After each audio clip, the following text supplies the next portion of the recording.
صرف 10% خوشی، یہ کیا مذاق ہے؟ کبھی ایسا لگا کہ سب کچھ ٹھیک ہے مگر پھر بھی دل بے چین ہے؟ یہی ہوا ایک مشہور نیوز اینکر ڈین ہیرس کے ساتھ، اور لائیو شو کے دوران ان کو ہو گیا پینک اٹیک۔ ذہنی شور کا طوفان۔ انہوں نے کہا، میرے دماغ میں ایک آواز تھی جو کبھی چپ نہیں ہوتی تھی، ہمیشہ کچھ نہ کچھ سوچتی، ڈرتی یا خود کو نیچا دکھاتی۔ پھر انہیں ملا حل، مراقبہ۔ جی ہاں، وہی جسے وہ پہلے بکواس سمجھتے تھے۔ روزانہ صرف 10 منٹ، بس اتنا، اور وہ 10% زیادہ خوش ہو گئے۔ نہ جادو، نہ کوئی فلسفہ، صرف توجہ، سکون اور ہوش مندی۔ مصنف کہتے ہیں، زندگی مکمل طور پہ نہیں بدلے گی، مگر 10% بہتری، وہ ہر چیز بدل سکتی ہے۔ خوشی سیکھنے کا ہنر۔ تو اگر آپ بھی چاہتے ہیں تھوڑا کم دباؤ، تھوڑا زیادہ سکون، تو شاید آپ کو بھی صرف 10 منٹ دینے کی ضرورت ہے۔ مراقبہ اور ایک پرسکون دماغ۔ آپ کے 5 اہم نکات ہیں۔ اندرونی آواز کا شور۔ مصنف بتاتے ہیں کہ ہمارے ذہن میں ایک مسلسل بولتی ہوئی آواز ہوتی ہے جو ہمیں پریشان، بے چین اور غیر مطمئن رکھتی ہے۔ یہی آواز ہمیں خود پر شک، حسد، خوف اور جلد بازی کی طرف لے جاتی ہے۔ دوسرا ہے ذہن سازی اور مراقبہ۔ مصنف کو آخر کار سکون کا ایک مؤثر طریقہ مراقبے میں ملا۔ ابتدا میں وہ اسے مزاح کا خیر سمجھتے تھے، لیکن تجربے کے بعد انہیں احساس ہوا کہ روزانہ صرف 10 منٹ مراقبہ انہیں زیادہ پرسکون، مرکوز اور مستحکم بنا دیتا ہے۔ تیسرا موضوع ہے 10% خوشی کا تصور۔ مصنف دعویٰ نہیں کرتے کہ مراقبے سے زندگی جنت بن جاتی ہے، بلکہ یہ صرف 10% بہتری لاتی ہے۔ مگر یہی معمولی بہتری آپ کی زندگی کے ہر پہلو کو بہتر کر سکتی ہے: کام، تعلقات، ذہنی سکون اور خود اعتمادی۔ چوتھا موضوع ہے ایگو سے نجات۔ انسان کا سب سے بڑا دشمن اس کا انا پرست ذہن ہوتا ہے۔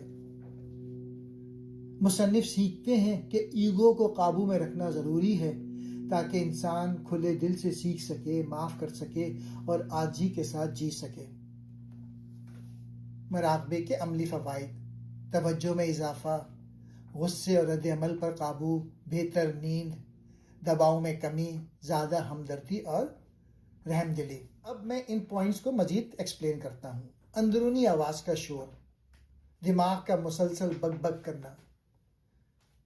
مصنف کہتے ہیں، ہمارے دماغ میں ایک آواز ہر وقت باتیں کرتی رہتی ہے۔ یہ آواز کچھ اس طرح کی ہوتی ہے: کاش میں یوں کہتا، کل کا کام رہ گیا ہے، کیا ہوگا؟ دوسروں کو میری کتنی فکر ہے، میں کافی اچھا نہیں ہوں۔ یہ اندرونی آوازیں ہمیں بے چینی میں مبتلا رکھتی ہیں، ماضی پر افسوس اور مستقبل کا خوف دلاتی ہیں، ہر وقت تنقید، حسد اور شک میں الجھا دیتی ہیں۔ مصنف کے مطابق یہی وہ آواز تھی جس نے انہیں لائیو ٹی وی شو پر پینک اٹیک تک پہنچایا۔ ان کا دماغ کبھی خاموش نہیں ہوتا تھا، جیسے ایک ریڈیو جو بغیر رکے بجتا رہتا۔ اس کا حل کیا نکلا؟ انہوں نے سیکھا کہ اس آواز کو خاموش کرنا ممکن نہیں، لیکن اسے سنبھالنا اور مشاہدہ کرنا ممکن ہے، اور اس کے لیے مراقبہ یعنی میڈیٹیشن سب سے مؤثر ذریعہ نکلا۔ اس کا نتیجہ یہ ہوا، ہم سب کے دماغ میں ایک شور مچانے والی آواز ہے، مگر ہم اس کے غلام نہیں ہیں۔ جب ہم آگہی کے ساتھ جینا سیکھ لیتے ہیں تو ہم اسے سن تو سکتے ہیں مگر قابو آنے نہیں دیتے۔ دوسرا پوائنٹ، ذہن سازی یعنی مائنڈفلنس اور مراقبہ۔ مصنف نے جب اپنی اندرونی بے چینی، دباؤ اور دماغی شور سے نجات کی تلاش شروع کی تو انہیں ایک ایسا حل ملا جس پر وہ پہلے ہنسا کرتے تھے، یعنی مراقبہ کرنا، میڈیٹیشن کرنا۔ ذہن سازی یا مائنڈفلنس کیا ہے؟ اس لمحے میں پوری طرح موجود ہونا، بغیر کسی فیصلے یا رد عمل کے، یعنی نہ ماضی کی پچھتاوے کی فکر، نہ مستقبل کے خوف کا دباؤ، صرف اس وقت کو محسوس کرنا، جینا اور قبول کرنا۔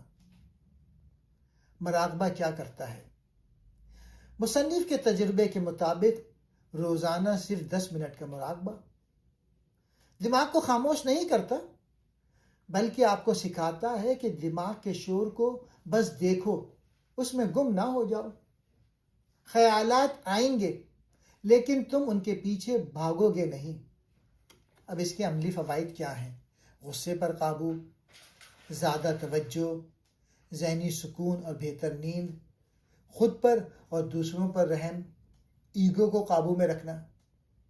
مصنف لکھتے ہیں کہ مراقبہ کوئی جادو نہیں، لیکن یہ آپ کو ایک بہتر انسان بننے کی طرف ایک پائیدار قدم ضرور دیتا ہے۔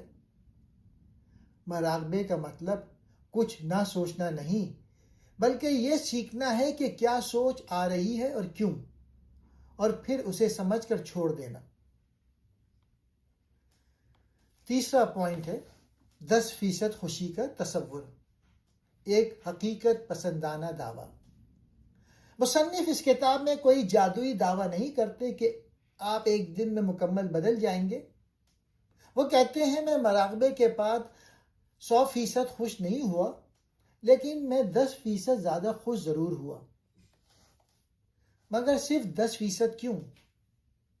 کیونکہ زندگی ہمیشہ آسان نہیں ہوتی۔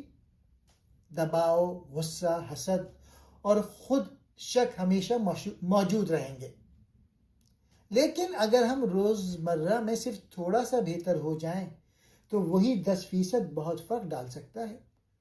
مثلا 10% کم غصہ، بہتر تعلقات، 10% زیادہ سکون، بہتر نیند، 10% زیادہ توجہ، کام میں بہتری، 10% کم ایگو، زیادہ عاجزی اور سکون۔ مصنف کا کہنا ہے یہ 10% خوشی ایک بیج ہے جو وقت کے ساتھ بڑھتا ہے اور پھر زندگی کے ہر شعبے میں بہتری لاتا ہے۔ آپ کو کامل بننے کی ضرورت نہیں، بس ہر روز چھوٹا سا قدم اٹھائیں، کیونکہ وہی 10% بہتر زندگی کا رخ موڑ سکتی ہے۔ کتاب کا چوتھا پوائنٹ ہے ایگو سے نجات۔ ایگو کیا ہے؟ ایگو وہ آواز ہے جو ہمیشہ چاہتی ہے کہ میں جیتوں، میں دکھاؤں، میں بہتر ہوں اور باقی سب کم ہیں۔ ایگو کی نشانیاں: دوسروں سے مقابلہ، ہر وقت خود کو درست ثابت کرنا، ناکامی پر شرمندگی یا غصہ، تعریف کی طلب، تنقید پر چڑ جانا۔ ایگو کیسے نقصان دیتی ہے؟ ہمیں تناؤ اور غصے میں مبتلا رکھتی ہے، تعلقات خراب کرتی ہے، ہمیں سیکھنے اور بدلنے سے روکتی ہے، عاجزی اور حقیقت پسندی سے دور لے جاتی ہے۔ مصنف کے مطابق ایک کامیاب انسان کا مطلب زیادہ قابو پانے والا نہیں، بلکہ اپنی ایگو پر قابو پانے والا ہے۔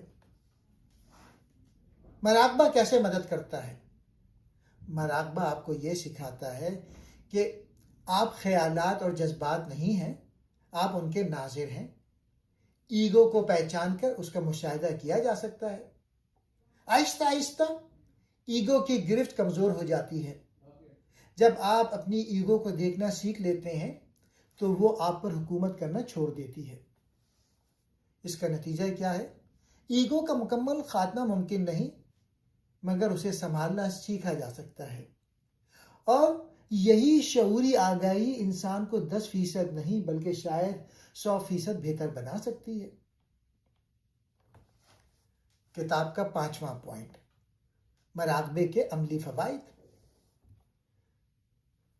مصنف نے مراقبے کو صرف ایک روحانی عمل نہیں بلکہ عملی ہتھیار قرار دیا ہے۔ وہ کہتے ہیں مراقبہ میری زندگی کا سافٹ ویئر اپڈیٹ تھا، سسٹم وہی رہا مگر اب بہتر، تیز اور پرسکون ہو گیا۔ مراقبے کے واضح فوائد کیا ہیں؟ پہلے تو بہتر توجہ.